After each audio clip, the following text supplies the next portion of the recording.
All right, mixed martial arts is the greatest fighters on the planet, but still, they're only human, and sometimes they need to take a break. Sometimes they get injured. Sometimes they can't take the pressure. Sometimes the unbearable weight of massive talent is just too much, and they've got to step away from the octagon. And now, there's often a variety of reasons, but when these people come back, the comebacks are so highly anticipated, it whips the crowd into a frenzy, and they are going to do blockbuster pay-per-view numbers. And right now, I'm going to take you through the top 5 greatest comebacks in the history of the UFC. And if there's any that I've forgotten, or maybe I've got it wrong, let me know in the comments section. So here we go. Number 5, Randy the Natural Couture. Listen, Randy Couture, what an absolute legend of the sport. We know a 2-weight division. The UFC's only 5-time UFC champion across light heavyweight and heavyweight. And this man had a legendary career. Now, he retired with a record of 19-11. Doesn't sound too great, but as I say, knocked out Chuck Liddell to become the light heavyweight champion of the world. Beat people like Vitor Belfort, Tito Ortiz. And of course, the one that I'm talking about is his big comeback versus Tim Silva. Now, he retired in February 2006 when he was knocked out against Chuck Liddell in round 2 at UFC 57. Had 13 months away from the sport, so not too long. Now, taking on Tim Silva, that is a tall order. The man is 6 foot 8 inches tall against Randy, who's only 6 foot 1. Also, Tim Silva has a ridiculous reach. 86 inches, 2 inches longer than Jon Jones. And Randy Couture, obviously, 6 foot 1. Only got a 61-inch reach. Now, Randy, if you know him, he's known for his Greco-Roman wrestling, but of course, he's known for his experience. And coming into this one, at 43 years old, a lot of people thought he would go up against Tim Silva, try and get hold of one of those long, lanky legs, take him down and win like that. But oh, no, no, no, no. The opening seconds of the fight, boom! Massive overhand right, drops him down to the floor and then smacked the living hell out of him, beat him up en route to a 5-round decision. And Randy Couture became the oldest UFC champion ever. And then he got on the microphone and he said, hey, not bad for an old guy. Number 4, Anderson the Spider Silva. Listen, when you talk about legends in mixed martial arts, they don't get much better than Anderson Silva. And by the way, he was just recently inducted into the Hall of Fame on Saturday night at UFC 286, and very much well-deserved. This man defended the middleweight belt a record number of times, and the way that he would knock people out was so inspiring. The elbows, the front kicks, the submissions as well. This man was an absolute nightmare inside that octagon, and I'm very, very proud to have shared the octagon with him. I'm very proud to actually have a win over him. So he was the reigning, defending, undefeatable middleweight champion of the world, and he was getting a little complacent. He went up against Chris Weidman at UFC 162 in Las Vegas, Nevada, and he was showboating a little bit. He got clipped off Chris Weidman, and he was pretending like he wasn't hurt. Weidman followed it up, boom, knocked him out cold, shocked the world. So, of course, there's going to be a rematch, and this time, Anderson Silva's going to take this one seriously.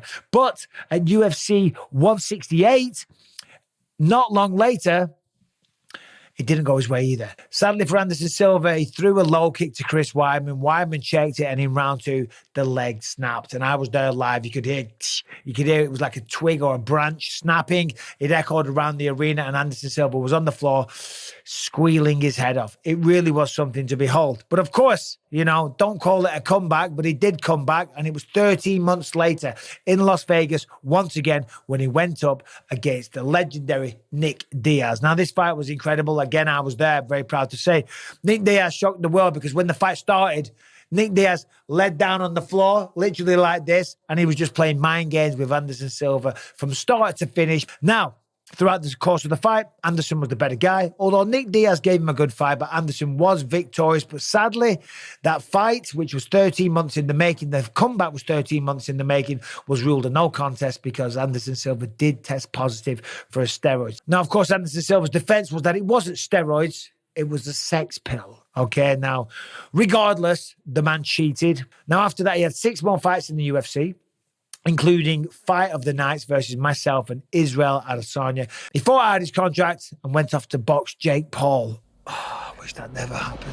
Number 3, Dominic Cruz spends 3 years on the sidelines to a variety of knee injuries. Now, listen, Dominic Cruz is one of the best bantamweights, if not the greatest bantamweight we've ever seen. And he's certainly a shoo-in for the Hall of Fame when he does decide to retire. Now, he had a legendary career, started off in the WEC, came over to the UFC, beat Joseph Benavidez, Scott Jorgensen, Uriah Faber, and of course, Demetrius Mighty Mouse Johnson. Now, then came the first of over half a dozen of knee injuries that would plague his career. He suffered an ACL tear in 2012, was forced to relinquish his belt, sat out on the sidelines for almost 3 years, underwent 5 surgeries and lots of rehab. Cruz did return, took on Takeyo Mizugaki, but of course suffered yet another ACL tear. And sadly for him, he had to sit on the sidelines. He was out on the sidelines for over 2 years. Very, very frustrating. Had to watch TJ Dillashaw become the champion, and they did not get along. So one of the greatest ever comebacks was when Dominic Cruz came back, UFC Fight Night, Dillashaw versus Cruz, January 7th, 2016 in Boston, Massachusetts. TJ Dillashaw was in his absolute prime. He looked like the future of the division. But of course, Dominic Cruz came back after only one fight in 5 years and beat the man at his own game. It was a very, very close fight, but he came back and reminded everybody who the king of the bantamweights were. Number 2, the return of Johnny Bones Jones. Listen, we all know the story because Jon Jones just came back recently. He was a light heavyweight king. He was dominating everybody ever since he beat Shogun way back in the days, okay? Moved up to heavyweight, and there was a lot of talk about this. Jon Jones, what a guy, what a fighter, what a character, okay? He's had a lot of drama in his career, inside the octagon, outside the octagon, but we're not here to get into all of that stuff. We're here to celebrate how good and how dominant that comeback victory was. Jon Jones sat out on the sidelines for 1,151 days, or in real terms, 3 years, 1 month, and 27 days. Since Dominic Reyes at UFC 247, that was his last fight. That is more time away from mixed martial arts than what it was for Jon's MMA debut to become the champion of the UFC in 2011. Just to give you some context. Now, moving up to heavyweight, Jon took a lot of time away from the sport, tried to bulk up, came back, looked very, very big, looked sluggish, looked a little overweight when he took his top off. A lot of people were shocked. They expected a man to be carved out of stone, and going up against Cyril Gane, an elite kickboxer, a huge man, a natural heavyweight, very fast, dynamic footwork and powerful strikes. Well, it looked like a tough night at the office, didn't it? But it really wasn't. Okay, the fight started. Jon Jones dominated everything. He dominated the octagon. He dominated the arena. When he walked out there, it felt like it was the return of the king, and Cyril Gane was just a mere formality. And I'm a huge fan of Cyril. Jones stepped into the octagon, and he just owned the moment from start to finish. And we know what happened. He took his time, walked him down, got hold of him, dragged him down, and tapped him out with the guillotine in just under 2 minutes. Now, Jon Jones should be going up against Stipe Miocic, but come on, what a comeback after 3 years. Number 1, George Rush St. Pierre. Listen, George St. Pierre, is he the GOAT, the greatest of all time? We don't know. He's certainly the greatest welterweight of all time. Of course he is. The man had a legendary career, 26 wins, 2 losses, both of which he avenged. One to Matt Hughes, one to Matt Serra. Got the rematch, knocked them both out, beat them both, whatever you want to call it. Got revenge. So essentially, you could argue that this man is undefeated. Now, as I say, the unbearable weight of massive talent. George St. Pierre was dominating everybody, okay? And he talked about the stress of being champion. Also, he was talking about aliens and all kinds of mad stuff. I love George. He's one of the best people you'll ever meet. But he stepped away from the sport after a tough fight with Johnny Hendricks at UFC 167 in November 2013. And he said, that was it. I'm done. I'm retired from the sport. In that time, I became middleweight champion of the world. And George St. Pierre and I used to train with one another a long time ago. And you know what happened? I know what he did. I sparred with him in 2005, right? Back then I was terrible. I didn't really know what I was doing. And he thought, oh my God, look at this guy. He is now the champion. I can come back and beat this guy, no problem. And that's exactly what he did, didn't he? Yeah, retired in 2013. 4 years later, returns at UFC 217 at Madison Square Garden. Okay? And he chokes me out in round 3. Left hook landed, sits me down, takes my back, chokes me out. Now, I'm not going to take away from his win. fair play to him. I was injured. I did have one eye.